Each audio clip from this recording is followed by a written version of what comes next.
Hello दोस्तों, नमस्कार। हम अध्ययन कर रहे हैं लगातार कक्षा 10 की मैथमेटिक्स का, और जिसमें हमारे प्रश्नावली चल रही है 5.2 अर्थमेटिक प्रोग्रेशन। 9 पार्ट इसके कंप्लीट हो चुके हैं, जिसमें हमने क्वेश्चन 3 तक कंप्लीट कर लिया है। और आज हम हल करेंगे इसका पार्ट 10, जिसमें क्वेश्चन स्टार्ट करेंगे 4 से। आपको बताया गया है कि इस प्रश्नावली में एकमात्र सूत्र है जो लगेगा आपके पास किसी समांतर श्रेणी का nवां पद ज्ञात करना। nवां पद ज्ञात करने का सूत्र होता है ए एन बराबर a प्लस n माइनस 1 और गुणा में d, जहां a समांतर श्रेणी का प्रथम पद, n कौन से नंबर का पद हमें ज्ञात करना है, और d है उस समांतर श्रेणी का सार्व अंतर। वही सूत्र इसमें लगेगा। तो अब देखते हैं क्वेश्चन नंबर 4 कि यहाँ पर एक AP दे रखी है, यानी एक समांतर श्रेणी है। तो अब हमें सभी पदों के बीच का अंतर ज्ञात करने की आवश्यकता नहीं है, क्योंकि यहाँ पर बोला गया है कि यह एक AP है। का कौन सा पद 78 है, यानी 78 है। इसमें पूछा है कौन सा पद, मतलब कौन से नंबर पर 78 आएगा। तो कौन से नंबर का मतलब हमें क्या ज्ञात करना है, n का मान ज्ञात करना है। यहाँ पर ध्यान देना, कौन सा पद जब लिखा हुआ है तो समझ जाना n का मान ज्ञात करना है, और nवां पद यानी 35वां, 36वां, 15वां पद जब लिखा हुआ हो तो समझ जाना n का मान ज्ञात करना है। तो अब हमारे को यहाँ से जो प्राप्त हो रहा है वो हम लिख लेंगे। यहाँ से हमारे को मिल रहा है प्रथम पद। तो प्रथम पद जिसको हम दर्शाते हैं किससे, a से, और वह हमारे को कितना मिल रहा है, 3। अब ज्ञात करेंगे हम इसका सार्व अंतर, और सार्व अंतर के लिए हम जानते हैं कि सेकंड पद में से फर्स्ट पद को घटा देंगे, यानी 8 माइनस 3, तब हमारे पास में आ जाएगा 5। यहाँ पर कौन सा पद पूछा गया है, अर्थात n का मान पूछा गया है, जबकि an का मान हमारे को दिया गया है। अब तो यह प्रश्न हमारे पास क्वेश्चन नंबर फर्स्ट की तरह बन चुका है, क्योंकि क्वेश्चन नंबर फर्स्ट में कोई से 3 मान हमारे को दिए जाते थे और कोई सा 1 मान हमें पूछा जाता था। और आपको यही बताया हुआ है कि समांतर श्रेणी का जो सूत्र है, जो nवां पद ज्ञात करने का, वो लिख लीजिए। उनमें 3 पद आपको दिए जाएंगे और कोई सा 1 पद आपसे पूछ सकता है। तो nवां पद, तो उसका सूत्र हमारे को मिल जाएगा an बराबर a प्लस n माइनस 1 और d।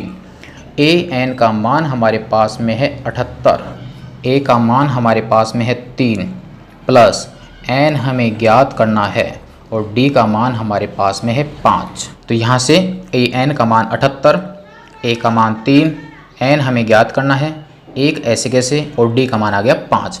तो किसी भी प्रकार से इनको हल करना है और सब अंकों को एक तरफ करना है और n को एक तरफ करना है। तो सबसे पहले 3 का पक्षांतरण कीजिए, तो हमारे पास में आ जाएगा 78 माइनस 3 बराबर n माइनस 1 और गुणा 5। तो यहाँ से 78 में से यदि हम 3 घटाएंगे तो हमारे पास में आ जाएगा 75, यानी 75। यहाँ से आ गया हमारे पास n माइनस 1 और गुणा में 5। गुणा में संख्या है तो वज्र गुणन के हिसाब से यहाँ पर 75 के नीचे चली जाएगी। शेष को इधर हल कर लेते हैं। आपको पूरा प्रश्न नीचे की तरफ ही हल करना है, यहाँ पर जगह है इसलिए मैं यहाँ पर हल कर रहा हूँ, आपको नीचे ही हल करना है। तो यहाँ से हमारे पास में आ जाएगा 75/5 बराबर n माइनस 1। 75 में 5 का भाग देंगे तो हमारे पास में आ जाएगा 15 बराबर n माइनस 1। 1 का इधर हो जाएगा पक्षांतरण, तो 15 प्लस 1 बराबर कितना आ गया, n। तो n बराबर फाइनली हमारे पास कितना आ गया, 16। यानी जो समांतर श्रेणी हमारे को दी गई है उस समांतर श्रेणी के 16वें नंबर पर क्या होगा, 78 होगा, और यही हमें ज्ञात करना था। तो यह हो जाता है क्वेश्चन नंबर 4 का आंसर कंप्लीट, n बराबर 16। अब देखते हैं क्वेश्चन नंबर 5। क्वेश्चन नंबर 5 जो आपको दिया गया है, जो कि स्क्रीन पर आपको दिख रहा है, जिसमें पूछा गया है कि निम्नलिखित समांतर श्रेणियों में से प्रत्येक श्रेणी में कितने पद हैं। कितने पद हैं, इसका मतलब किसका मान पूछा गया है, n का मान पूछा गया है।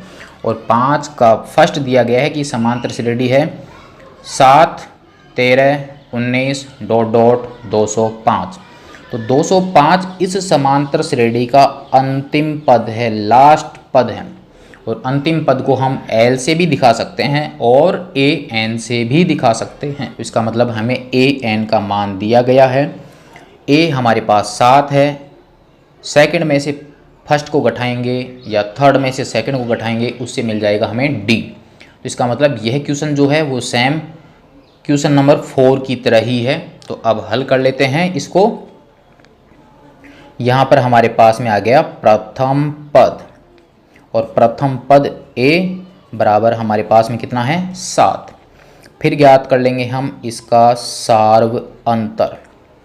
सार्व अंतर D, तो सेकंड पद हमारे पास 13, घटाना है 7 को, 13 में से 7 घटाएंगे हमारे पास में आ गया 6।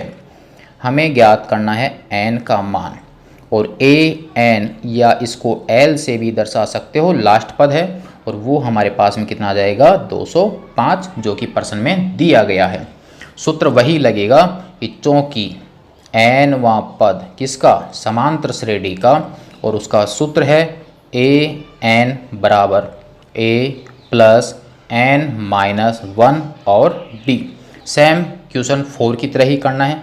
AN का मान हमारे पास में है 205 बराबर A का मान 7 है, N हमें ज्ञात करना है और D का मान हमारे पास में है 6। इधर इसको मैं हल कर लेता हूँ। आपको पुनः कहा गया है आप नीचे की ओर ही हल करना एग्जाम में, यहाँ पर साइड में हल करने की आवश्यकता नहीं है। यहाँ 7 का करेंगे हम पक्षांतरण, तो अब हमारे पास में आ जाएगा 205 माइनस 7 बराबर N माइनस 1 और गुणा में चल रहा है 6।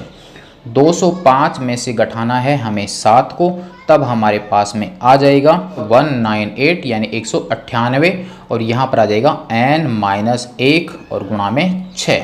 उसी प्रकार से 6 का वज्र गुणन के हिसाब से 198 के यह अपोन में चला जाएगा, और बराबर में हमारे पास में बच जाएगा N माइनस 1। 198 में भाग दीजिए आप 6 का, तो यहाँ से 6 का भाग आप 19 में देंगे, 3 बार भाग जाएगा। यहाँ पर 6 दूनी 12, 36 18, 1 बच गया, और 1 और 8 मिलकर हो गया वापस 18, और पुनः भाग जाएगा कितनी बार, 3 बार, और यहाँ पर है N माइनस 1। 1 का कर दीजिए पक्षांतरण, तो हमारे पास में आ जाएगा 33 प्लस 1 बराबर N। तो फाइनली हमारे पास N का मान हमारे को मिल जाएगा 34 यानी 34, यानी N बराबर हो गया 34। तो हम ये कह सकते हैं कि जो समांतर श्रेणी हमारी को दी गई है, जिसका पहला पद 7 13 चल रहा है और लास्ट का पद 205 है, तो ये इस श्रेणी में टोटल जो पदों की संख्या है वह कितनी है 34 है, यानी 34 है। तो यह था हमारे पास क्वेश्चन नंबर 5 का फर्स्ट। सेकंड भी सेम इसी तरीके से ही करना है, उसमें भी हमें N का ही मान ज्ञात करना है। देखते हैं क्वेश्चन नंबर 5 का सेकंड। 5 का सेकंड वही तरीका, बिना समय बर्बाद किए हुए। प्रथम पद और A बराबर हमारे को मिल गया कितना 18। फिर ज्ञात करेंगे इसका सार्व अंतर। सार्व अंतर D, सेकंड पद में से फर्स्ट को घटाना है, तो सेकंड पद आपके मिश्र भिन्न में दिया गया। हल करने का तरीका इससे पहले वाले में बताया था। 2 को गुणा कीजिए 15 से तो 30, ऊपर वाले को जोड़ दीजिए 31, तो हमारे पास आ जाएगा 31/2। घटाना है पहले पद को 18 को, भिन्नों में संख्या आ गई, एलसीएम लीजिए और हल कीजिए। एलसीएम आ गया 2, तो यहाँ पर आ जाएगा 31 माइनस यहाँ पर 1 है, तो 18 दूनी 36 बराबर, घटाइए 36 में से 31 को घटाएंगे तो 5 माइनस का, क्योंकि बड़ी संख्या माइनस की है, तो D बराबर आ गया -5/2। वही हमें ज्ञात करना है N का मान। तो अब हमारे पास AN दे रखा है, यानी अंतिम पद दे रखा है -47। सूत्र वही होगा, क्योंकि किसी समांतर श्रेणी का Nवां पद AN बराबर A प्लस N-1 और D। जो मान दे रखे हैं उनको उनकी जगह पे रख दीजिए, हल कर लीजिए। AN का मान दे रखा है 47 बराबर A का मान है 18 प्लस N हमें ज्ञात करना है और D का मान है -5/2। 18 का कीजिए पक्षांतरण तो -47 -18 बराबर n माइनस 1 और गुणा में चल रहा है -5/2। यहाँ से हम इसको हल कर लेते हैं तब हमारे पास में आ जाएगा। 47 में जोड़ना है हमें 18 को क्योंकि दोनों सेम चिन्ह की हैं, तो हमारे पास 7 और 8 15, 4 और 1 5 और 1 6, तो माइनस का 65 बराबर n माइनस 1 और गुणा -5/2। तो -5/2 का कर देंगे हम वज्र गुणन, तो 2 ऊपर से गुणा हो जाएगा और 5 आ जाएगा इसके अपोन में, तो माइनस का 65 गुणा 2/5 और संख्या आएगी किसकी, माइनस की, बराबर हो जाएगा n-1। तो 5 का भाग देंगे 65 में और भाग जाएगा 13 बार और गुणा में कितना है 2, तो हमारे पास में आ जाएगा n-1। यहाँ पर हो गया 26 बराबर n-1। 1 का कर दीजिए पक्षांतरण तो 26 + 1 बराबर n। तो अब हमारे पास 26 में जोड़ देंगे 1 को, तब हमारे पास फाइनली n का जो मान प्राप्त होगा वह हो जाएगा 27। यानी जो समांतर श्रेणी दी गई है उसमें टोटल 27 पद हैं। तो यह था आज का हमारा क्वेश्चन नंबर 5 का सेकंड। तो 4, 5 3 क्वेश्चन आज हमने कंप्लीट किए। यदि वीडियो आपको अच्छा लग रहा हो, समझ में आ रहा हो, तो आप इसको लाइक और शेयर ज़रूर कीजिए तथा चैनल को सब्सक्राइब ज़रूर कर लें ताकि आने वाले अगले वीडियो आपको प्राप्त हो सके।